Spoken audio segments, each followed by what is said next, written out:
Give it up for C.W. Thayer!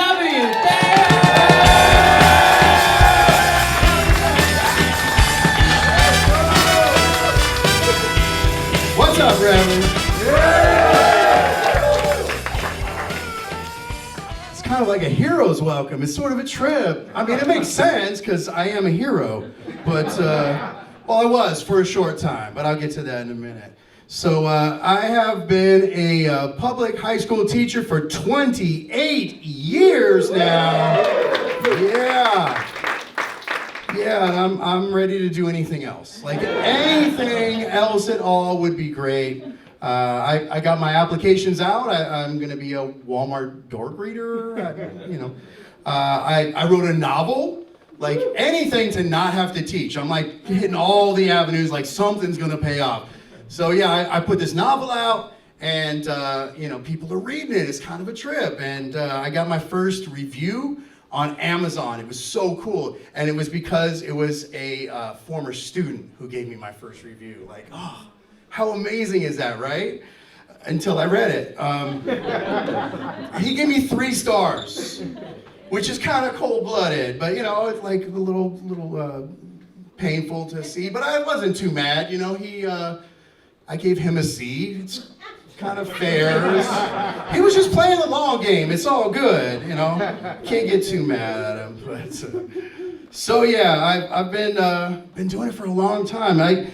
28 years basically means that I've been doing the same thing longer than most of the room has been alive. So it's been wild. And I often think about, I've been doing this for such a long time. Is there one year that's like better than all the rest? Was there one that really stands out? And for me, it's going to sound insensitive. So my favorite year was 2020. So I know we lost a lot of people and it was really hard for folks, but for me it was amazing. Like basically I would wake up 2 hours later than normal every day. I would go down, I learned to cook. I made breakfast every day, like I was a whiz with some bacon and eggs. And then, I would go into the studio and I would open up the computer and all my students were just there waiting, just patiently waiting for me. I don't really know. They never actually turned any of the cameras on, so I had no idea if they were even there. They could have been like flipping me the bird the whole time or touching themselves. They're teenagers. It's pretty good odds that at some point they were all doing horrible things to themselves. But it was awesome for me, So I got to stare at my own face for hours throughout the day, and it was cool. And then I started thinking about, what was the worst year? Out of 28 years, what was the hardest one? And it has to be 2021. Now, you probably have forgotten this. We've all sort of blocked that era, but we all wore masks for a solid year. And it was, normally, I get all the kids' names down, month, maybe 2, and there are kids from that year, I have no idea who they are. They'll see me in the halls, they're like, "What's up, Mr. T?" I'm like, "What's up, kid?" I have everybody's kid.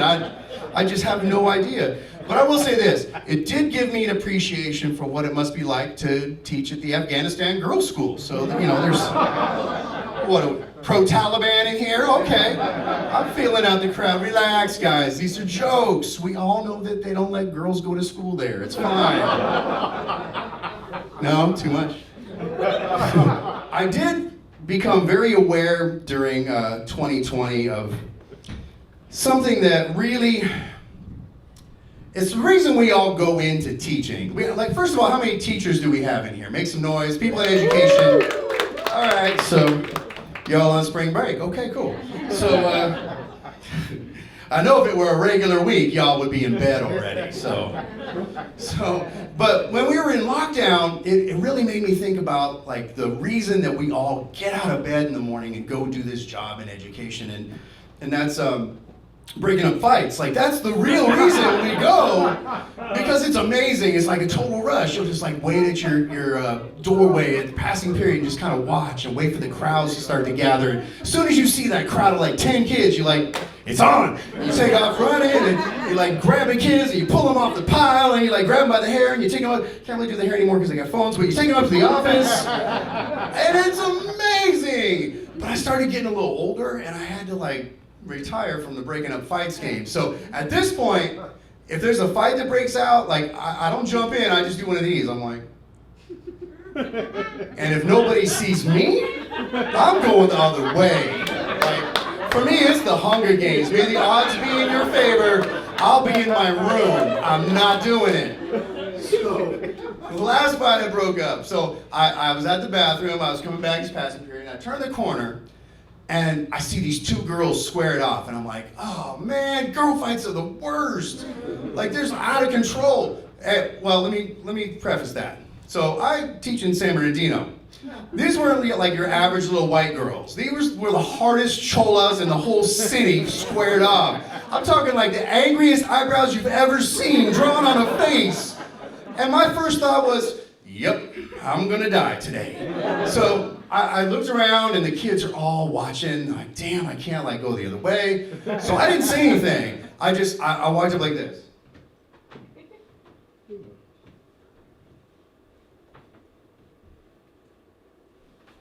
And they just kind of like looked at me like, what the?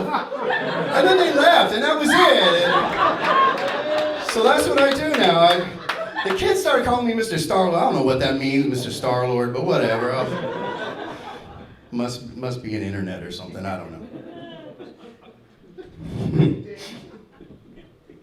No, there are these things that happen from time to time when, you know, you're like, I hate this. I got to do something else. I can't do another day. And then something will happen and it'll like refresh you and make you really love what you do. It's kind of like the mafia. Like, just when you think you're out, they like suck you back in. But one of these things happened right before we went on spring break. We had a secure and hold drill. Anybody know what that is? A couple of the younger ones. So, where are my Gen Xers at? No? Okay, so we got a few Gen Xers. So you guys probably remember the duck and cover drill, right? Remember that? So for the younger folk and the older folk, a duck and cover basically is, the alarm goes off, you get under your desk and put your head between your knees and kiss your ass goodbye because a nuclear bomb's coming and none of this is gonna mean anything. So that's what we did, like regularly, and completely pointless. So now what we have in place of that is the secure and hold drill, and that's what you do when there's an active shooter on campus. So, right? And, you know, it's like our whole plan for when we have a secure and hold is the alarm goes off, we go over, lock the door, turn off the light. And that's it. That's the whole plan. Like, who's doing these plans? Elmer Fudd? Like, be very quiet, you know? What? So we're having one of these drills, and there's this little girl in my class. She's up in the front. She's a sweet kid, and I could see she was really bothered by it. She's like, Mr. T, if we really had a shooter, like, you'd protect us, right? And it just, I gotta be honest, it broke my heart. Because these kids today, they deal with so much stuff that we never even dreamed of. So I went over and I gently put my hand on her shoulder and I said, you know what, kid? No, I'm not protecting you. I'm not. And she's like, what? It's like that? I'm like, it's exactly like that. She's like, you're the adult, you're supposed to keep us safe. And I'm like, what's your grade in here? I ain't taking a bullet for anything lower than a B. Like, you can forget it. In fact, the next morning I came in early. I made a new seating chart. All the D's and F's right up by the door. Except the football players, they're over here behind my desk. Like my little half-wit human shield right around me. Education's wild, man. Honestly, it's so insane what we deal with. If I told you like what we deal with day to day, you would never believe me. Like the fact is way stranger than the fiction. For example, we had a girl not too long ago, she got caught in the boys' restroom performing oral sex on several young men in succession during passing period, which is like 6 minutes. So I figure, you probably got through about 20, 30 guys, because they're high school kids, they're not very long, so they're quick, right? So, what do you say as a parent when you get that inevitable phone call that later that night? It's like, hello? I don't know why I'm on a landline, but whatever. Hello? Yeah, speaking. Uh-huh. Okay. Mm-hmm. Say what? Oh my God. I mean, she gets that from her mom. What can I say? At least we know she'll do well in her oral exam, so there is that, hey, admit it, the transition from middle school to high school is tough for a lot of kids to swallow. What can I say? I know. At least I can be, confident in knowing she'll have a future in competitive eating. So, shoe in for that hot dog eating contest. And thus concludes the dad jokes portion of this shit. So bad. But it's wild. It's really wild. It's not just the kids. Like, we have a teacher. This fool was running a full-on bodega out of his classroom. Oh no, it was insane. Like, it started simple enough. It was like selling waters and candy bars and whatnot. And then it became like, we gotta have chips, and brought in a microwave, and now we're doing like ramen, and you gotta have the little flavor packets, and you gotta top it you, and and then it escalated really quickly. It was like school supplies and Beats headphones. By the time they shut this guy down, he was selling Jordans out of his classroom. Jordans! He made more out of his classroom Quickie Mart that year than he did as a teacher. I mean, hearing it out loud, that's not really that impressive, is it? It is what it is. So, yeah. Oh my God, the amount of sex happening on these campuses is nuts. It's not just the kids. There's a ton of sex going on, but it's not just the kids. Like, the kids, they're all hormonal and jacked up on their hormones, and, but it's like the young teachers are out of control. Like, for them, it's the booty buffet. They're just they're passing each other around like the spirit stick. It is so wild. And like every week or so, they'll start showing up with like new lip sores and prescriptions. And when you know it's Tracy, it's gotta be Tracy. So, it's so wild. And it's not just the teachers. We had a VP got caught having sex in her office with a security guard. A custodian walked in on him. Man, no wonder those guys are pissed off all the time. They gotta feel like the cleanup crew for Pornhub or something. It's wild. I think the hardest thing for me is high school kids are just mean. Like the little ones, they're monsters, but they don't mean to be monsters. They just are, because they don't know any different. But high school kids, they want to watch the world burn. And they'll just say mean things to you and whatnot. So I've decided I'm not playing anymore. I'm getting back at them. So what I'll do is, if I have a kid that's being a real pain in the ass, I'll just kind of wander over and I'll be like, oh, what are you working on there? And just drop a little silent but deadly.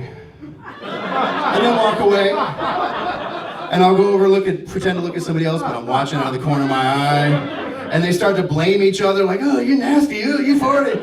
And then that's the stinky kid in class from that day on. It's the small victories, guys, it's the small victories. So, if I have a kid that's really obnoxious, if he's like making chaos, I started doing something I'm not too proud about, but basically it's like I can't get anything done because this kid is disrupting everything. So what I'll do is I'll try and get him on my side, and I'll write him a pass, and I'll go over and I'll go, hey man, I need help. I need you to do something for me. Can you take this pass? I need you to go over to Gomez's room and get the blue bucket. And he's like, word, bet. And he's like, takes off out the room, and he walks all the way across campus to Gomez's room, and he goes in, and she says, oh yeah, I loaned that to Swedlove. He's like, bet. And he goes back across campus, all the way upstairs to the top of the building over here, and she's like, oh no, I loaned that to Lopez. And he's like, all right, bet. And he's like tired, and there's no blue bucket. We just send the kid running back and forth. whatever. I mean, you gotta like do what you gotta do to get through the day, right? So I think I'm just old. I think that's what it is. I'm just old. I'm like Danny Glover. I'm like too old for this shit.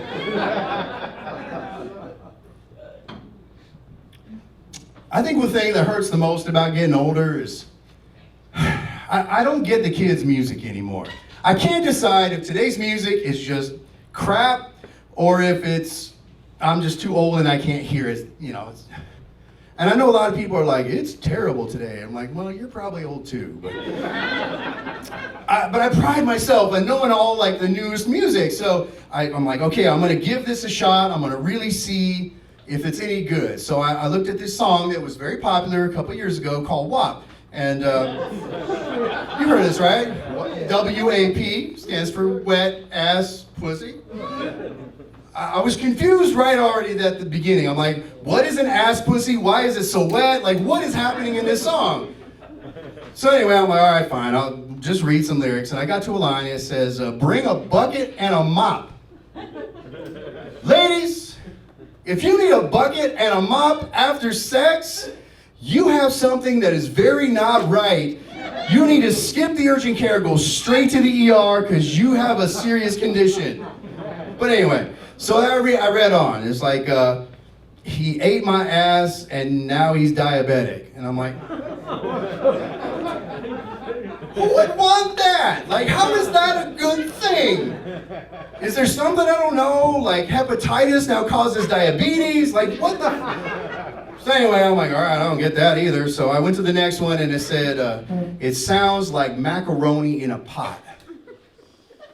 That one's pretty good, actually. It's pretty vivid. It's like imagery. I can hear it. You know? So I don't know. Maybe the songs are all right today. They're just not meant for me, and that's fine. I hit level 53 last year. We're sorry, Gen X kids. We don't talk in years. We're talking in levels because we're the OGs, the original gamers, right? Pong, baby. So yeah, I hit level 53, and when I hit 50, I went to the doctor, and you know, you get all those new, things that they want to do to you when you turn 50. How many people have peed in the cup? Make some noise. I know the comics are just making noise in the back because they've all been arrested, so they've all peed in the cup. But so most of us have had to pee and give a urine sample. But my doctor said, hey, I want you to get me a stool sample. And I'm like, that's a really weird request, Doc. Why would you want that? But okay, you're the professional, I'll do it. But I started thinking about it, like, how does that work? Like, do you have to aim? Is it like soft serve? Do I have to? And I started having these visions of like 2 nurses, 1 cup, and sorry, that's gross. Never mind. So, turns out, it's so terrible. It's not a cup anymore. This is my TED Talk for the younger folk. So now they send you a card with 2 boxes and 2 paintbrushes. So you guys are laughing because you know you got to do this. So you go and you do your business, and then you take a paintbrush. Getting old, so dumb. And you paint. And then you paint in the boxes. I'm an art teacher, so I'm doing happy trees, and I'm shitty Bob Ross up in my bathroom. And then the OCD kicks in. It's like, these are definitely not even. I gotta even these out. Anyway, you'll be happy to know everything was fine. It all worked out, and I'm proud to say that he hung my artwork up on the wall with the other kids. So I have an art opening next week. It's called Pink Eye. So there you go. All right, so let me take a drink here right quick. We got some older folk in here. Make some noise if you've had the prostate exam yet. Yeah. Y'all are liars. So, same visit as the stool sample. My doc springs this on me. He's like, well, let's do the prostate exam. You're 50. And I'm like, say what? But I was prepped. I knew it was coming. So I'm like, I mean, if you really are honest, probably 90% of you have had something bigger than a finger up there in the last 48 hours anyway, so is it really that big a deal? Like, fine, he's a little guy, he's got small hands, how bad could it be, right? So I'm like, all right, so I drop my pants and I assume the position, and he puts on the glove and he lubes it up, and then he inserts himself. His finger. We're at the doctor, not playing doctor. Settle down. So he goes to put the finger in, and in my idiot brain, I think, what a wonderful time for a joke. So as the finger starts to go in, I just push back a little bit. I hear him go, So I just turn back real slow and I go, is that all you got, Doc? He was not amused. It was a first for him, I can say, me too. And anyway, we're dating now, so he's gentle. I like that about him. He's gentle, and I like a gentle lover, so. So yeah, I'm in level 53 right now. I have been married next month 20 years. My wife Carrie and I married for 20 years. But even if we somehow were no longer madly in love and we grew to hate each other, we've made a pact. We're staying together. Not for the kids either, because they're grown, whatever. Neither one of us can fathom the idea of dating today. Single people, I don't know how the hell you do it. The thought of me dating with this is nightmare fuel. I'd rather put my nuts in the wood chipper than have to go into the dating pool. No, thank you. You really we had to have game back in the day, right? You had to have some moves, you had to have some lines, you had to know what you were doing. People today don't have to have any game. All you need is a phone and an app, and that's dating today, right?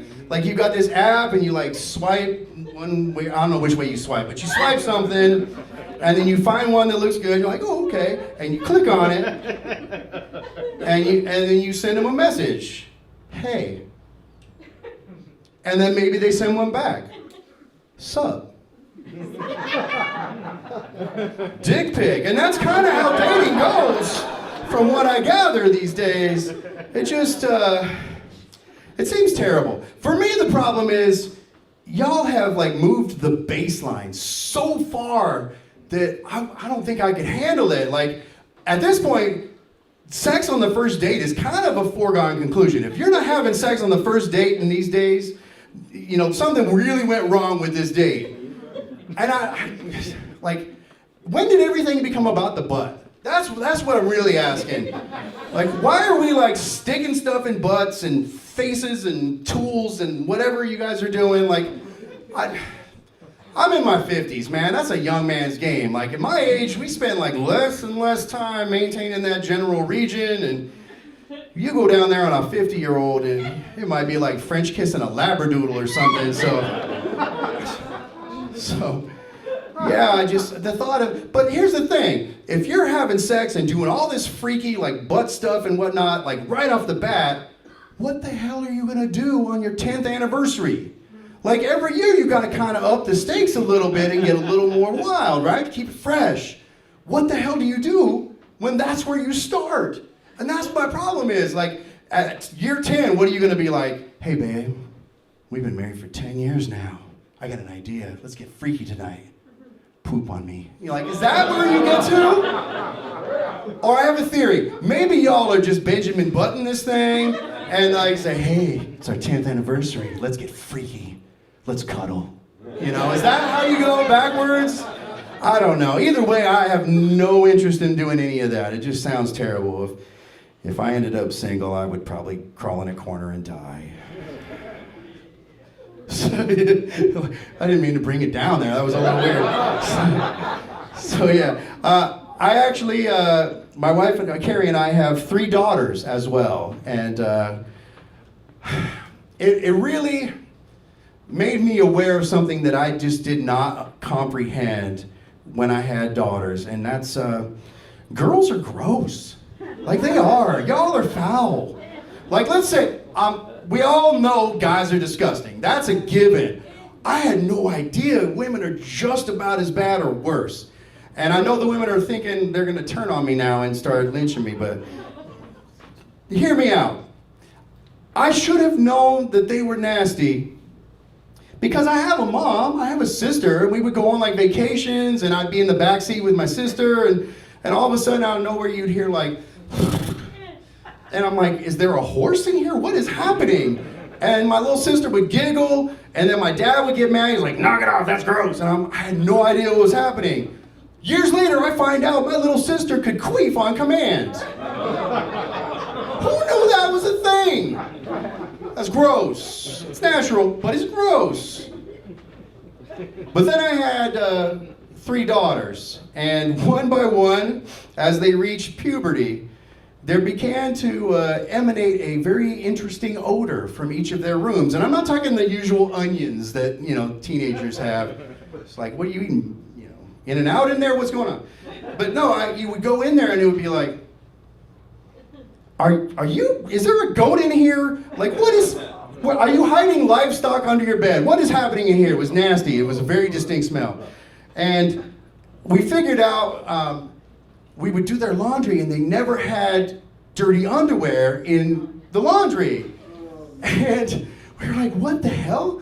And I asked my oldest daughter, Lauren, I'm like, why don't you have any underwear in your laundry? And she said, you just leave it in the hamper for 3 days and the smell goes away. Girls are gross.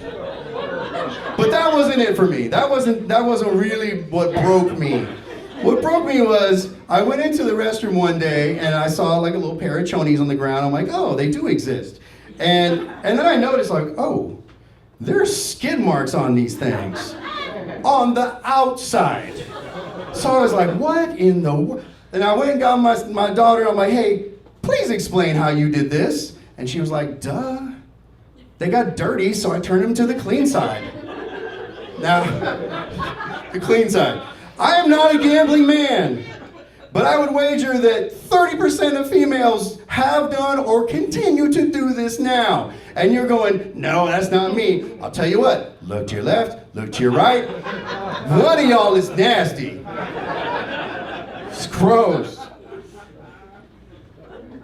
And you can always tell when one of them has a date or they're doing something important where they're expecting to have some action or whatever, because the bottom of the tub starts looking like the floor of the barber shop.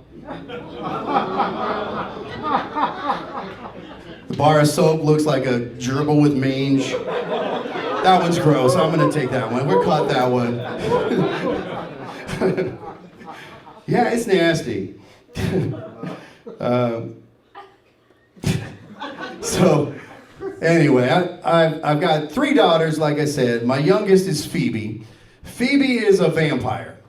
She has this perfect porcelain skin, covered in tattoos and piercings, and she will murder me one night in my sleep and drink my blood, and that's how I will end. I hear that you're supposed to give your life for your kids, but not for like a snack. So anyway, whatever. That's stupid. So the youngest, Phoebes, is the vampire. My middle child, Darian, is SpongeBob. Like, to a T. Everything about SpongeBob, that's this kid. I knew that something was not right with this child very, very early. So my earliest memory of this kid, we were walking through Target, and we're shopping, doing a little family trip, and she comes up and she goes, hey, smell this, and holds out her hand. I know now, but I didn't know anything then. So, of course, I'm like, oh, she got into some perfume or something, so okay, I'll smell it. It smells like poop. So I'm like, And this Nimrod was walking through the store, digging for gold in her butt crack for like 10 minutes, and then stuck it in my face. And when I was like, then she tried to wipe it on me. So I'm running through Target being chased by a maniacal 6-year-old. That's one of my earliest memories of this kid. This is the same kid that got misdiagnosed special ed in elementary school. Misdiagnosed special ed. There were signs, we were upset, but we couldn't really blame them because, like first grade, she threw a desk at another kid. Not her chair, the whole desk, just threw it at another kid. That same year, she told her teacher to shut her pie hole. Another proud parenting moment for us. Probably the funniest thing to happen, it wasn't funny at the time, that year, is she got in trouble on the way to school, and she was crying, the swollen eyes and everything. And she gets out of the car, goes into class. About an hour later, Carrie gets a call from the teacher. It's like, hello? Oh yeah, I'm so sorry for your loss. And Carrie's like, what? What are you talking about? Darian told me that your oldest daughter died. That's how she explained why she was crying when she got out of the car. Her sister had died. Her sister, who goes to the same school. That's this kid.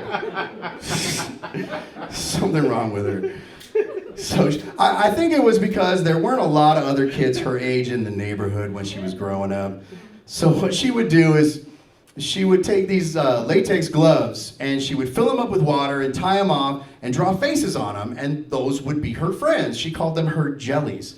And she would just chill in her room all day just playing with her jellies. And it was so weird. Just walk by like, what the hell is going on there? Whatever, that's SpongeBob, it's fine. And, she would be bad. And as a parent, you have to go for what they care about to make an impact. So we're like, hey, if you're bad again, we're going to take away your jellies. And she tried. She tried to be good. But she couldn't. So one day she just decided, you know what, it would be really interesting to find out what would happen if I lit this toilet paper roll on fire in the bathroom. So basically tried to burn down the house. So we had no choice. We went in and we murdered the jellies right in front of her. It's not my best parenting moment, but you got difficult kids. What are you gonna do? You gotta do what you can. Tough love, yeah. This is the same kid who, this is probably my favorite Darian story. When she was in high school, she decided she was gonna play golf. And she had to go get a physical. So Carrie takes her to get a physical, and they're in the doctor's office and waiting for the doc to come in, and Carrie's reading a magazine, and Darian's over being SpongeBob or whatever. And all of a sudden, Carrie hears, ow! And she looks up.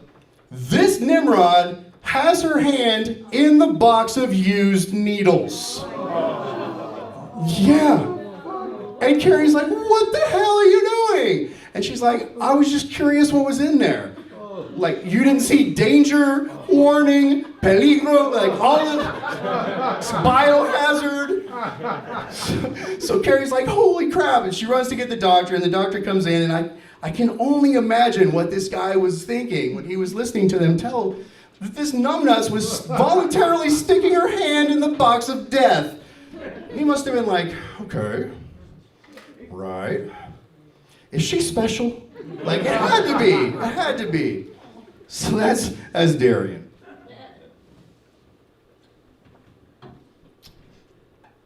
Now Lauren, my oldest, I'm gonna apologize for this right now. If Phoebe is the vampire and Darian is SpongeBob, Lauren is Eeyore. Everything bad seems to happen to Lauren, and only about half of it is her own fault. Most of it is just bad luck. I'll give you an example. This is Lauren in a nutshell. So she decided one day she was gonna get fake eyelashes. So she goes to this place and pays $80 and gets these fake eyelashes that all the kids are wearing that look like tarantulas on your face. And a couple days later, she ends up with pink eye. So I'm like, oh my God, you just paid this lady to give you pink eye. I'm like, you gotta go and get your money back. She's like, I can't do that. I'm like, no, we're doing that. Where is this place? She's like, I can't. It's in this lady's basement. You're doing back alley beauty treatments? I get back alley abortions at this point, but beauty treatments? Sorry, I was a little political there. Basically, she paid $100 to get pink eye. So that's kind of her whole life in a nutshell, or her existence. It's funny because when she was little, she cried all the time. And, you could go, hey, your shoe's untied. It's like, ah. So my wife and I, we looked at each other one day and we went, this world's gonna eat her alive. Like, we've gotta do something or she's gonna be a mess. So we decided we are gonna torment this kid and like just tease the crap out of her to make her tough. And it started with, we told her she had a fake eye, that she had a glass eye. She's crying like, oh, I don't know which one it is. And then not too long after that, we convinced her that she was born with a tail. We had it removed, but you feel back here, that little tailbone. I mean, obviously, there was a tail there, right? So, anyway, I won't say it was emotional abuse. It was more like emotional conditioning. But at this point, this kid is tough as nails. You could say anything. You'd be like, you're ugly. And she'd be like, whatever. Like, and I feel like we did our job. But there is something really incredible about this kid. She only poops once a week. Make some noise if you know anybody in your life from the time you were born to today that only poops once a week. Oh, you don't count. You guys know somebody? That blew my mind. Because it's not like she doesn't eat. Like, she can throw down. Like, when she was younger, she would keep up with me. And I just imagine this food just like gathering inside her gut for a week, just becoming compacted, hard as a diamond. And when this thing came out, it was like a fireplace log. I didn't understand how it would work. But I did not know how bad things were when she was younger, until I came into the restroom one night after doing a gig. I was out late and I came in and I was all groggy and I turned on the light. And it was like, holy crap, like chocolate shamu was sticking up out of the toilet. This thing was so huge. And I'm like, what the hell is that? I'm like, babe, did we get a bear? Like, what is happening? So I knew who the culprit was once I picked myself off the floor. And I brought her in. I'm like, please explain. Why are we leaving this here? And she's like, it wouldn't go down. I'm like, yeah, obviously. Chop it up. She's like, oh no, I'm gonna leave it overnight to soften. I'm like, no, we're not doing that. We're not leaving it to soften. It's like, go get something to cut it up. And like, tears. I don't know what. I'm like, all right, go in the back and get a stick. I don't care, but we are not leaving this overnight. So she takes off down the hall. She comes back a couple minutes later with a pencil. And I'm like, are you gonna autograph it? Like, what are we doing? What's the plan? She said, well, it is a number 2. She's funny. She's funny like that. It's way funnier than I am. So she, stabbed this thing to death, and eventually it went down. We had like Roto-Rooter on speed dial for years. We spent thousands of dollars taking care of that. That brings us up to a more current story, and this is one of my favorite Lauren stories. She got a boyfriend a few years ago, and she was over at a family party with like the grandparents, and everybody was there. And when it's time, it's time. This thing is coming. There's nothing on this planet that's going to stop it. So she's at this party, and it's like, it's time. So she thinks, holy shit. Okay, so she goes upstairs and uses the bathroom upstairs because, I don't know, gravity? I don't know what she was thinking. That was definitely not a good move. But of course, plugs the toilet. And then she starts looking around. She's like, there's no plunger in here. Like, what am I going to do? So she texts the boyfriend, can you bring me a plunger upstairs? And boyfriend texts back, we don't have one. Holy tears, panic. And then it's like, I have an idea. And she texts Carrie. She's like, Mom, I need you to bring me a plunger over to the boyfriend's house. She's like, you want me to drive over to this family's house with a plunger and give it to him? She's like, no. I'm in the upstairs bathroom. Go around the side and throw it up to me. And Carrie's like, no, I'm not doing that. You're an adult. Good luck. You'll figure it out. So right about that time, there's a knock on the door. It's real soft. Are you okay in there? It's like, no. It's like, just use the poop knife. This is the point in the story where I went, what? What the hell is a poop knife? Has anybody heard of this? No. Okay, I thought it was just me, but I'm like, was I missing out on something? So apparently, there are certain families that have a poop knife. So she looked under the sink, and pulled out this thing that looked like something out of Friday the 13th. It was this massive thing that it was like hepatitis and tetanus all wrapped up in one. She's like wielding this thing and she's murdering this turd, and eventually it goes down and she puts it back and cleans up. But now, whenever we go somewhere, her first stop is like, oh, I need to use the restroom. She's like checking to see if there's some, and if there's nothing in there, at least she always got that number 2 pencil in her purse. So.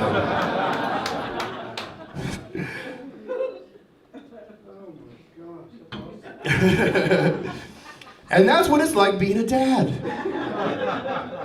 I want to thank you all so much for coming out. It means a lot that you all came out, and this is a dream for me to be able to do this. It's been very cool. Give some love to the comics that came up tonight. Every one of them is a headliner in their own right, and I feel very honored that they would come and do this with me. So very cool.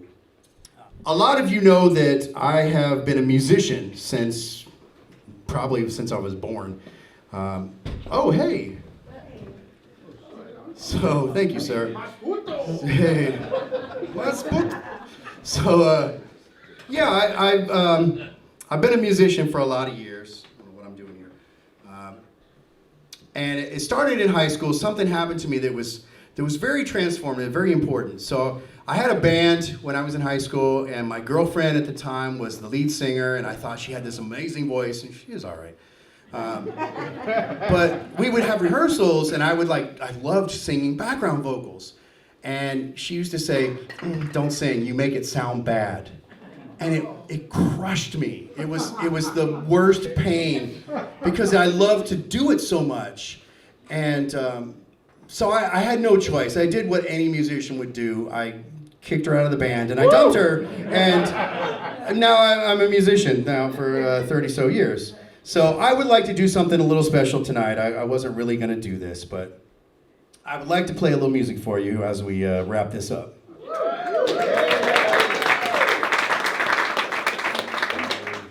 I probably should plug it in. So how about this club? Yeah. It's a cool place, right? Give it up for Nick and everybody here at the improv school. So I've been doing music for a long time, and I had a little bit of success. I had a song picked up as a commercial for Papa John Pizza, maybe, 18 years or so ago. And they used it for like 3 years, and it was really cool, and we made a good amount of money on it. And I remember we signed the contracts and everything, and my family and I looked at each other and we're like, we should probably see what Papa John's pizza is like, because we'd never had it. So we ordered some pizza, and we took a few bites, and we all kind of looked at each other and went, this is disgusting. So I cashed the checks though, so it's all good. Funny story, when the band would have rehearsal, we use our royalty checks to order Domino's. True story. So I'm working on a new piece I've been writing for all the mothers out there. It might be like a Mother's Day song, because there's not a lot of songs for Mother's Day. So I'll do a little bit of it. It's not done, but I want to, share what I got. So uterus and ovaries, like eggs and bacon and baby making, and uterus and ovaries. Ain't no mistaking, you're pretty darn cool. Like, that's all I got so far. It needs some work, but. So, like I said, this is a dream come true for me, and I with that Papa John thing, it gave me a taste of what it's like to do something you love for a living, and to be able to make money doing that. And so I wrote this song about, following those dreams. So, and if you feel moved to sing, by all means, join in. So.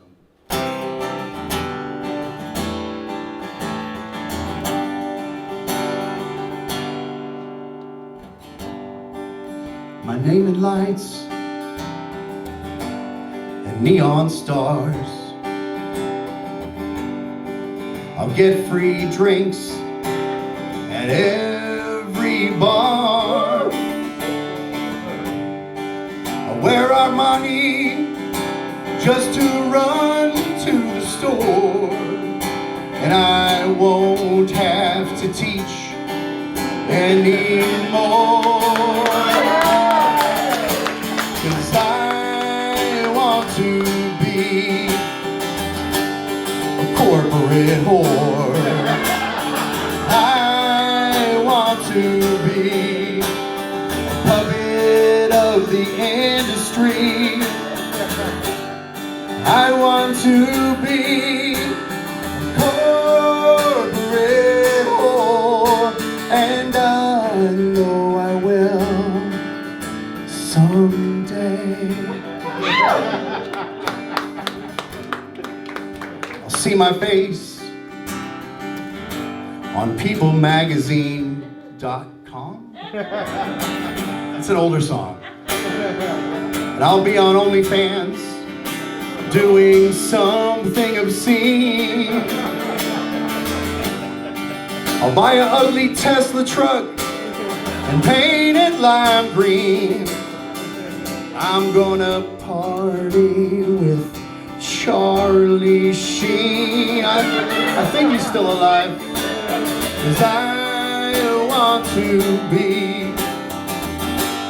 a corporate whore. I want to be a puppet of the industry.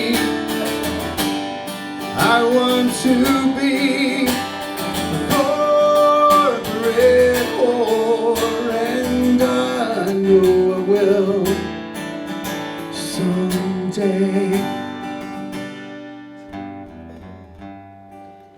I'll hang around at TMZ, write stupid little songs like this one for little girls to sing. I'll make $1 million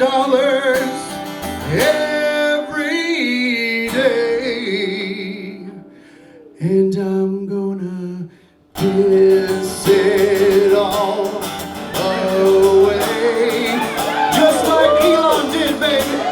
'Cause I want to be a corporate whore. I want to be a puppet of the industry, and I want to be a corporate whore, and I know I will someday. Oh, I know I will someday.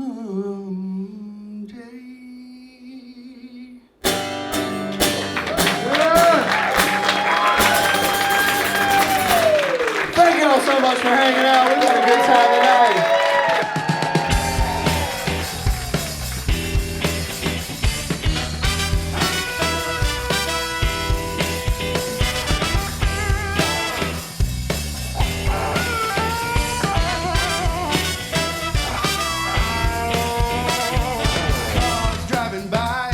Outside my window as I'm sitting here waiting for your call. I got Stevie Ray on the radio. The phone don't ring, no, it don't ring at all. No.